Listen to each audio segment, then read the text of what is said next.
Alors, pasteur Bijou Mopina Mbotenayo, bonjour, bienvenue. Merci beaucoup. Vous allez bien, j'espère. Topo Nzela Zate. Oui, na matina moto. Ti ba yo tikanga awa. Embouteillage. Et pourtant, yo mataranyoso. Taxi bis 207 nyoso na mata. Et pourtant, bah mi tout quoi dans la frigo na 4 voilà, merci beaucoup. Je n'ai rien dit, pasteur. Je n'ai rien dit, s'il vous plaît. Dans le véloté. Alors, pasteur Bijou, on a la réaction en tant qu'homme de Dieu, en tant que spirituel, en tant que pasteur. Pour tout soleil, na mingi par rapport au comportement, il y a l'église dans Bokanabiso Congo. Tu disais chaque fois que basale nzambe l'église est qu'on s'ingérer dans marambuya politique dans marambuya mbokate dans angle politique. Alors lelo on peut dire quoi, l'église est gagnée ou bien est échouée par rapport il y a entérinement du président Yasseni. Bon bato bazola nangai bon ngai eba bagana sala politique te pe na otikala osala politique te. Ata ba proposer nga poste nini ata ya ofele non ndi mananga te parce que na yebi que na sala déjà na un ministre des dieux na un ministre des dieux, donc ministre des dieux il faut la fier parce que azali kolo ya ba politicien tout puisque yende il faut aiba ko redresser ko prêcher bango la bonne parole ba diriger mboka na justice donc il faut mutuana asa la politique te mais azala au dessus na bango. On a quatre politiques, on a des partis politiques. Dans la parti politique, on a parti moko, on soutenir, on a juste jamais on a juste. Alors Moutanzambe, on a eu mandat ou dépend Nzambe et c'est ngel a la juste. Mandat a eu parce que cornaye eza d'abord église parce que cornaye eza ko représenter Nzambe à un ancien donc Azanet est un ambassadeur, on a pour représenter le royaume céleste à Wanassé. Mais si vous le représenter le royaume céleste à Wanassé, yo oyesu ko kota makambouana nassé automatiquement comme il faut serviteur. Donc il faut représenter. Yo oye ko représenter le royaume céleste. Donc une mission au Nzamba pesio oya nango nassé pour ôter ya ba politicien wana o préparer bango pour na yo na bango elongo boke na likolo parce que yo oye kote ya bango makambo ya ciel siko yo orite mo ciel yo kota na bango ofana na bango bine na bango bible que sorte au milieu de yo siko ofana na bango lia na bango non automatiquement au comme faux ya ba un vrai ministre de Dieu na lobby chrétienté na bi ministre de Dieu. Un vrai ministre de Dieu ne peut pas faire la politique. Différence c'est ali chrétien et ministre de Dieu. Moutaro Zaza chrétien mais un ministre. Ah il n'est pas ministre. Oui. Donc Moutano Terra donne la prophétie mais un prophète était. Donc c'est ça. Donc le lot on Bible nous sommes dans les temps de la fin. Nous sommes aujourd'hui dans les temps de la fin. Temps de la fin on a besoin temps de la fin avec l'église Babranami c'était. Pour Babranami c'est pas une confusion. Bah il y a temps de la fin. Te bah il y a temps de la fin. Pour Babranami c'est temps de la fin et y na Branham. Au temps de la fin et banda Jésus on est bandé déjà quand Jésus a zalak c'était déjà les temps de la fin. Ça a marqué les temps de la fin. Mais oui, Bible dans les temps de la fin, la prophétie à Joël, prophète Joël, dans les temps de la fin, j'ai répandu de mon esprit sur toute chair. Or, si vous pouvez esprit en Nzambe, on a répandu partout, il fallait Jésus aille à Koufa. Quand Jésus est mort, ne vous éloignez pas de Jérusalem, il faut attendre. Attendre de quoi? Le Saint-Esprit. Donc c'était l'accomplissement, il y a prophète, il y a prophétie, il y a prophète Joël dans les temps de la fin. Au second, dans le temps de la fin, il y a temps de prophète, il y a Abraham. Automatiquement. Entre parenthèses, entre parenthèses. Alors, continuez une explication chrétien, ministre de Dieu, tu l'as bien expliqué, Rosa, ministre de Dieu. Mais il faut être chrétien, non? Avant d'être ministre de Dieu. Oui, ministre de Dieu, chrétien. Oui. Quand on parle de ministre de Dieu, ils ont une doctrine musulmane. Puisqu'un vrai ministre de Dieu, il devait d'abord recevoir Jésus comme Seigneur et Sauveur. Puisque Jésus est seul. La vie. Non seulement la vie est souffle de vie, mais la vie éternelle. Mais tu seras contredit par les musulmans. Ba musulman bazana doctrine na bango na nzambe na bango. Omoni nzambe ya ba musulman azan nzambe wa kela likona siete. Non. Mais Jésus aza unique fils oyo aye ko représenter l'unique Dieu oyo accueilli abina continue no Saint-Esprit. C'est la divinité de Dieu, le Dieu créateur. Le Fils est venu, il est Dieu. Mais à quoi non, il est venu sauver. Saint-Esprit, divinité Nzambe. Très bien, merci beaucoup. Alors, la question que je t'avais posée, c'est une victoire ou une réussite, pardon, une victoire ou un échec pour les confessions religieuses divisé ndenge bazali mais groupe moko on peut dire qu'il va réussir quand même par rapport à démarche na bango. Oui, na mokili ba réussir mais pas Nzambe etali Nzambe te parce que Nzambe atini bon na mission na te Nzambe on réussir tout mission oui confession religieuse na ko sala pour la politique Nzambe ndatina ki bango te Nzambe atindi bango kuna te pas ape sima na bango te Fabrice Nzambe yi bango ta se ba réussir na ne ba réussir nde siko na mokili parce que na mokili bango ba côté na politique ngana zo ka ba ono ba politiser sénité mais moi ça m'étonne sénité c'est biloko politique ba ke ngo politiser ngo te ndazo comprendre te serviteur ya Nzambe nde ba ye ba côté na sénité oza politique nde siko lo connaître de confusion. Expliquez-nous bien côté wana. Na mona ko intéressant. Oui. C'est-à-dire ne politisez pas la CENI, mais ce que basali ya Nzambe nde ba ye ba côté ne loko o eza ya bango. Eza ya bango te. CENI eza déjà politique.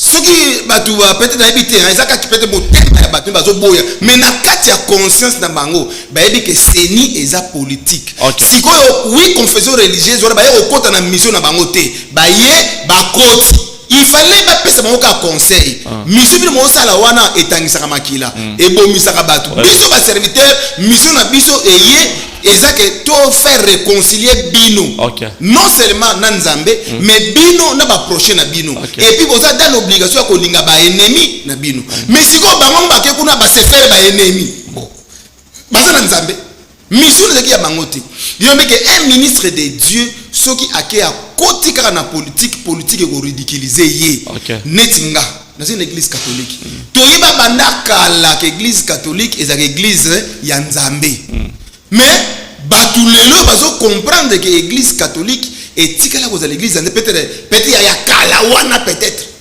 et puis à part ça ngana za na livre non parler sur l'apocalypse makambo esala minga na kumisi Nzambe makasi puisque église catholique et église Nzambe te ba SCC l'église protestante wana ezana pe église Nzambe ba confession religieuse qu'est-ce que tu veux dire au moins l'église protestante église mais ba propos ne za dire ba propos na zo beza ya solo so église pasteur moko ye église protestante aye awa tokozwa ba église Nzambe ifoni quels sont les critères pasteur Bismo yondo ozana na biki ya ko corriger te que église hôtel voilà.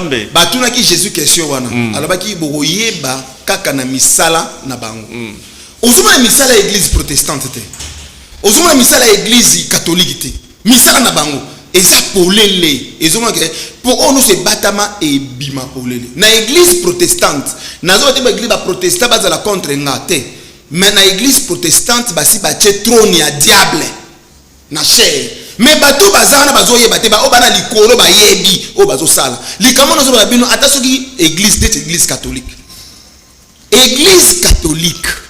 papa danga yana bato to ke su musika tena ke ngana ke nonga mbala moko église catholique ono se batama e mapolele ozo te ke misala na bango monani polele comment expliquer ça une église bato ki ba école bataki basali ba orphelinat n'est-ce pas eza po bo salisa bato bo salisa peuple mais musala wana eza ya bango te ya kotonga ba école kotonga bon eza musala ya l'état ya gouvernement soki église esali yango eza pona ko salisa bato mais comment expliquer ça bino bato ya Nzambe on est beau soutenir gratuité bo boy gratuité pe bo sele ke bana batanga te ngai bana nga batanga na école catholique na liko pesa ko na pas oriser ba longa na classe ata so ba longa ba na ko na choko na école privée oui aujourd'hui Fabrice peut me permettre na ça pasteur oui ça et ça la même mécanicien na ba ko na mécanicien na ko na ba mécanicien na bana bango batanga ka bazo se na gratuité mais ba mécanicien on a baza batu ya lamuka on azolo bana passer na ko sabino te bana na bango bazo tengi sous classe te bazo tanga te parce que bazo benga na bana na bango balingi gratuité te bana ba boy gratuité église catholique omoni misala wana ya bango oui eza misala malamu te parce que on nous a représentant ya Christ aza bolingo amour siko yo yé oli olukana no intérêt ya population bazali ko souffrir yo oli sou o afoncer bango na ba raison moko politique pendant que même mission politique est alibinoté ça peut ya binoté. Je crois que pasteur Bijou Mopina au etali gratuité éducation c'est vrai que depuis bazongi bana ba classe bana ba otangate na lobaki on d'ailleurs semaine passée na message Sœur Valdoger à Tindela Kinga c'est vrai que ba otangate mais ça n'a rien à voir avec la réalité église.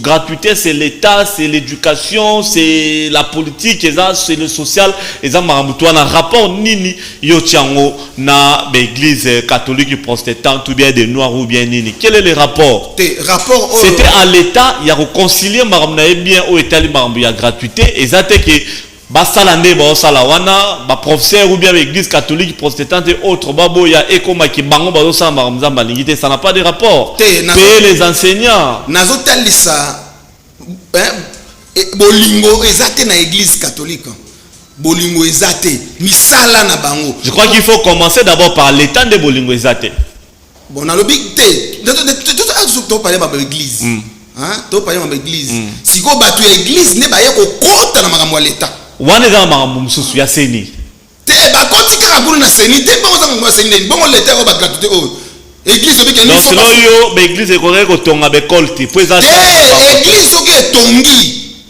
hein eza ba œuvre moko social il faut ça lango gratuitement donc bénévole donc eza ba tongi ba école ba tongi ba orphelinat donc c'est pas seulement par amour donc c'est lango sans intérêt mais voilà ce qui passe comme ça la biloka bongo comme intérêt automatiquement et baby omoni siko église catholique misala na ye wana zo sala siko eza misala moko ko ezo détruire sous ba via batu ezo batu ba comme na ba souci ba ko sala ndengeni ba ko sala ndengeni au lieu que tu ba aider batu ozomona bango ba comme ko faire foncer encore batu na ba difficulté ba passe ngasko na lingi au lieu loba église catholique ou bien protestante ou bien de noir otikane bale pa ya l'état.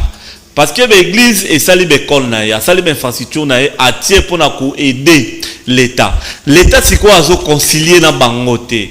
Voilà. Pasteur Bijou. Voilà. Basala nini. Na lobi mission wana eza mission ya bas église te. Donc bango fait basala bango bénévolement bataille sabano félé. Mission na bangote. Moi problème eza mission na bangote. Ko église ko tonga ba orphelinat biloko nyonso wana ezaka mission ya l'état.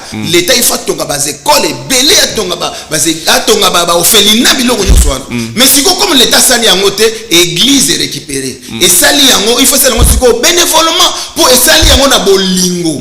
Pour bazomona bazo représenter Nzambe. Basali yango siko na bolingo. Ezala banyoko li bango. Ezala basali bango mabe mais bango ba ye na bolingo ba ko talisa pe mbokili bolingo bango bazana banango. Mais bango siko yo babi non comme bango tozo kana tali bana pe botanga te bofanda eza moko ba signe mabe.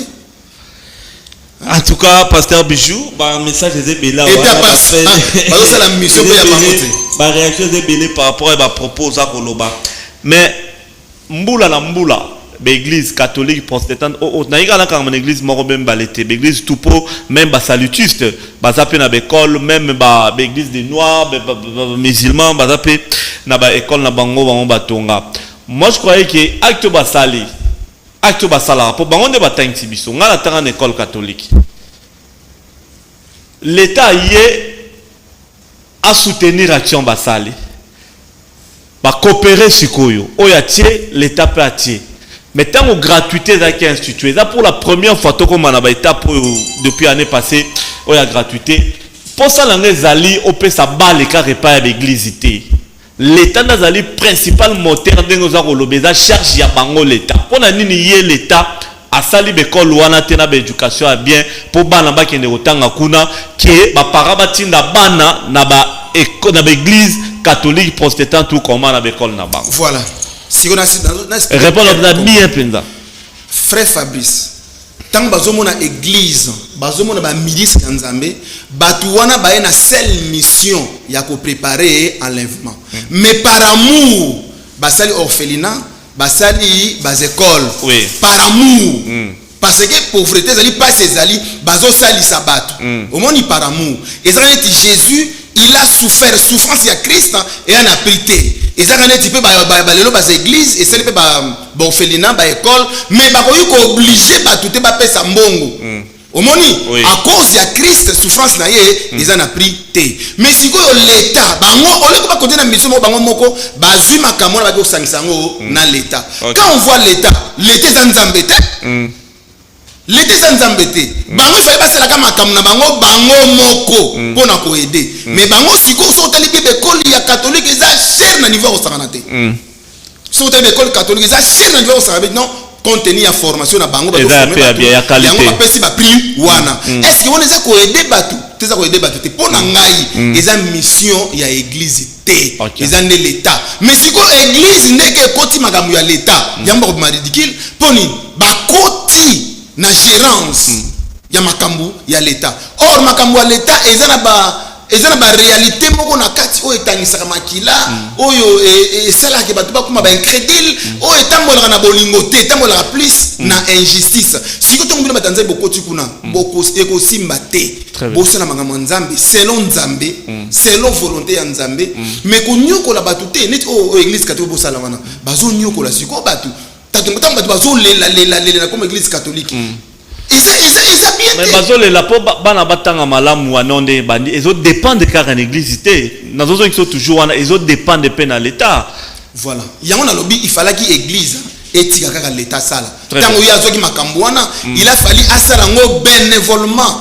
omoni aluka ba moyen mususu o ni na yo kozwa mbongo po afuta a continuer afuta ba enseignant siko ya lingi l'état bongo soki l'état pesité nesi bazo karaté l'état il fallait apesa une grande partie si pas opesa soki ndei na ebité or il fallait asala makambo wana atala l'état té soki asala makambo atala ki l'état té balika ba réussir mais tant otala l'état et il simba té nazo comprendre la logique na yo na bénévole wana a olio lingia sala entre table école fait à la construite et aussi nga ba moyen entre table enseignant bazo tank na école conventionnée wana il faut ba fouta bango ça demande aussi de moyens mais souvent balingi ba sala on a qui ofele bongo ba enseignant ba oza payer comment l'infrastructure est tombée ba enseignant faut la payer ozomona tango yo sali école n'est-ce pas mais on a la possibilité ya koyeba ko sala pour ofuta bango église catholique c'est une église puissante prévenez que bazeka bango na SCC à cause ya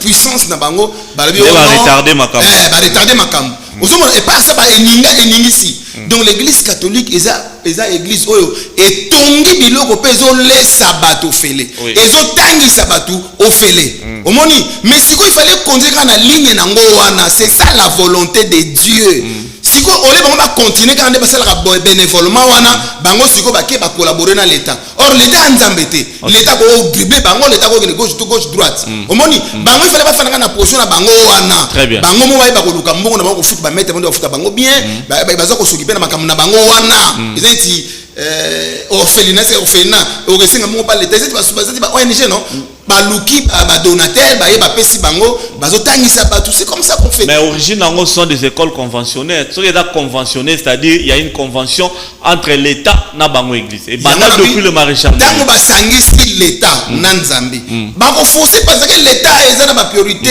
na bango makambo bango yo tu veux dire que l'état a dans la société na fonctionnement ya école l'état a tonga ya yé parce que l'état ana mission à s'occuper na social ya ba pepe na ye omoni l'état atonga ba école atonga ba orphelinat atonga biloko wana omoni l'état ça dans l'obligation de kotonga ngo mais ba église ça dans l'obligation te église ce que ça la yango et ça la yango na bolingo par amour ba otesa que non Jésus est amour alingi ba œuvre ya malamu nde ba ko mosala yango na kotalisa ba œuvre ya malamu que nzamba za malamu za bolingo mais si otongo bango bakeba sangisa na l'état qu'est-ce qui prouve que l'état a sala o bango bazolo ba wana ba oyoka na te yango to ba église ba sala o ya bango l'état a sala o ya ye tango bino bolongo makambo ya l'état bino oye nango et simbata eza ti makambo lelo ya seni eza politique siko ba pasteur nyonso wana ba longo ba tala oui confession religieuse wana dans quatre na bango nyonso pe na lobango pe na continue lobango nzamba azakuna te eza bango moko nde bake bakoti bami koti na mission oyo ya bango te na ba jour abako réussir te Mais les 6 confessions va réussir quand même le rôle à Dodo Kamba, église de réveil. Le rôle va réussir, Bino va réveil, va réussir. Bino va réveil parce que Dodo Kamba est de l'église de réveil. Kolobake Dodo Kamba réussit, puis c'est la 4 Dodo, non? D'abord, l'église Msoupé, ça il y a 6 confessions. Voilà, Botanka, église de réveil. Au moins, l'église catholique, il y a des fois aussi, il faut comprendre. Église catholique, il y a un symposium comme l'État. Église catholique comme l'État en Congo. Mais tu as dit qu'elle est puissante. Elle est majoritaire. Voilà. Il y a aussi une mission, tout ça, les missions, il y a bangote, tant que côté na kati, il y a on ne pas confondre bango. L'église a réveillé, nous avons Mickey et gagné bango. D'où, à t'attendre de parler sur le planète Yasseni, il fait qu'il y a un ministère intérieur organisé d'élection. Oui. Et c'est une politique. Il faut qu'il y ait un ministère intérieur, et puis, il y a une bonne élection à la thé, ma promesse à la cap. Au moni, mais bati comme un Nzambi, serviteur dans un basala yango, Yamokili, politicien basala yango. Problème est anine, Batubalia malam, bavana malam matambola, malam, pour éviter pour éviter certaines choses, oh yo serviteur, oh ça la mission, oh ya yote, c'est ça le problème. Ça les cambo oh ya yo. Na bosala oh ya yote, tant ça les cambo oh ya yote, on Nzamba tindi yote, oko faussé, oko bomisa batu pour rien net le oh. Bazo risquer aussi ba bomisa batu pour rien. OK. Merci beaucoup, Pasteur Bijou Opina. En tout cas, votre message est belé. Je vais te dire, Pasteur Bijou, nous sommes tous contents na oté. Mais il faudra dire quand même que comme ça a toujours été, les avis sont toujours partagés. Mais aménager au pété dans message des gens qui sont contre toi. Alors, Pasteur Bijou, cela veut dire que entre-temps, on a beau à parler sur les plateaux de télé pour nos enfants, nos petits frères qui n'étudient pas Tilelo. Malgré l'analyse nayo, ils ont continué à abouer. La grève continue, bana bazo kende bazongi ndaku bake bazongi karabon. Na osenga na église catholique boy. Quand on voit l'église catholique représentant notre modèle, c'est qui? C'est Jésus. Jésus a souffert. Jésus a senga biselote. Église catholique, so baza batu ya nzambe ya solo, bazonga na bon sens, batika bana batanga, basola kimia na l'état. Ezate que ba bloquer bana batanga te, bana ba déjà na ba retard, ba salisa. Omoni, mais ezaka monga ba signe peut-être nzamba permettre pour batalisa que église o nous ça la politique nzamba za na bango te. Donc ngana lo ba église catholique, c'est une église de la honte. Ozomona pour baza partout à la fois. Mais les gens comprennent que l'église catholique c'est ça la politique. Très bien. Dans le monde entier. Et puis ils ont montré bah si te permettez. Ils ont montré bah si le temps de la fin. Mais là ça va tout bouiller. Ngana lo bango ernions. Situation autre traversée na Congo. Ils ont non seulement passé ça na Congo, mais dans le monde entier. Oui. Yesu ba tuna ke question to yeba ndenge ni soko yo linyi ko ya. Alabaki bogo yeba souffrance ko za la makasi. Batu bakoma na posa ya mbongo, bakolinga mbongo koleka nzambe. Ba tremblement de terre ko salama. Batu bakoyoka na te. Payer ko ke ko telema ko ko bunisa payer mususu. Ozoma biloko nyoso wana ekokisa meza ba signe. O eza que Christ akomja na porte to keba. Batu na sur Christ. To koyeba ndenge nini ba vrai serviteur. Avec ba vrai serviteur boye ba monka kana ba fui na bango. Batu ba prendre conscience, ba sala sentiment te. Eza na ba pasteur ya réveil. Biloko ezoleka même na internet interpeller bango. Makambo nyonso oyo ebatama e obima. Nzambe akoki ko utiliser ata sango, ata pasteur, ata nani pour a révéler makambo eza caché. Bimo zo moti ba blague, eza ba blague te. Eza pour batu ba prendre conscience, ba se préparer parce que enlèvement eza bientôt. Enlèvement eza bientôt ndenge ni pardon Fabrice. Neno belo ngula très important. Bana ba église bazo nyokola pour na délivrance. Na biso loko moko. Na jardin d'Éden, nzamba be oliambuma te. Tangu Adana Eve ba liembuma automatiquement ba komaki lié na diable. Avant na ba liembuma bazaki lié na nzambe. Cela signifie quoi? Mutu nyonso oyo azali ko obéir na parole ya Nzambe aza attaché na Nzambe. Mutu nyonso azali ko obéir na parole ya diable, parole oyo eza contraire na parole ya Nzambe, automatiquement mutu wana aza lié na diable. Siko bato baza na besoin ba délivrance. So mutu na besoin ko la délivrer na vie na ye a obéir kaka na parole ya Nzambe, ye akoma lié na Nzambe, aza déjà délivré. Mais si vous êtes lié na Nzambe et que c'est la volonté ya diable, automatiquement vous êtes délivré. Très bien. Pasteur Bijou, le lot suffisamment de temps. Oui, Nasi Rolobi, Oyokanaki Koloba, c'est vraiment ma classe de ça un peu passif. Mais naibige la solution vous allez la trouver dans les tout prochains jours. Balegi na biso baroken des classes barokota barotanga anepe aussi la normale. Sinon merci beaucoup. On va se quitter un dernier mot 30 secondes depuis numéro de contact n'engara toujours. Merci pour notre message nabino ebele botindi lelo par rapport à tranche matinale à lelo sur YouTube également et zangara toujours té. On va essayer d'en prendre et de vous le renvoyer le pasteur Bijou Mopina. 30 secondes pour la fin et le numéro de téléphone. Bana Nzambe nyonso Nzambe apambola bino bo ba keloko no zakati na volonté ya Nzambe bundisa maka. Ata situation zo kana mboka na biso yeba ke diable kotika te bonheur ya peuple congolais et na facilité. Bitumba ezali ngana kosenga ba opposant.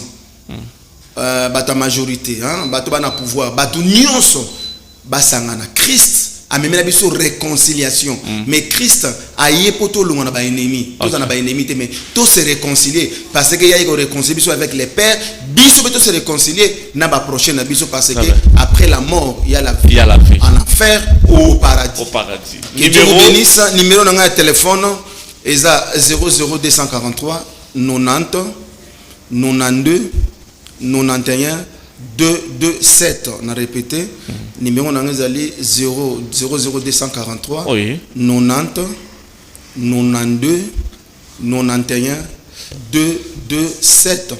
Que le Seigneur vous bénisse dans le nom de Jésus. Merci beaucoup, pasteur Bijou Mopina. Mesdames et messieurs, c'est fini pour cette deuxième tranche matinale de la semaine. Merci au salon de coiffure Aïcha Go, na route Mokali.